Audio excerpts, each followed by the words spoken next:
To this day, I don't know exactly how I came to be invited into the inner sanctum of Silicon Valley venture capital during the most exciting and transformative period of new business creation in the past 50 years.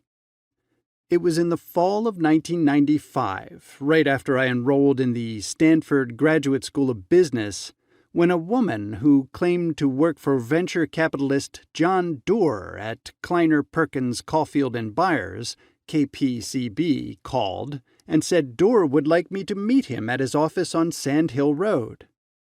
Kleiner Perkins was then the hottest venture capital firm in Silicon Valley, thanks largely to Doerr.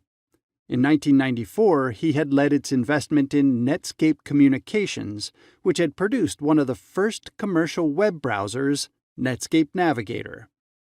Netscape's IPO was one of the most consequential in history, with Kleiner's $5 million stake rocketing to $400 million, and it was fresh in my mind because it happened just a month before this call.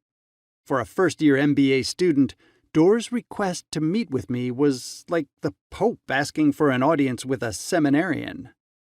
This isn't real, I thought. How does John Doerr even know who I am? I figured one of my new classmates must be pranking me, so I called the main number of Kleiner Perkins and asked to speak with John Doerr's assistant.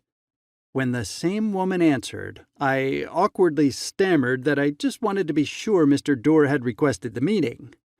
She said, "That's right, we talked a moment ago and agreed on a time for you to come here." I was astounded. The invitation was real. I showed up, nervous and curious, and was ushered into Doerr's office for what was scheduled to be a half-hour meeting, but it soon became clear that we were going to talk much longer.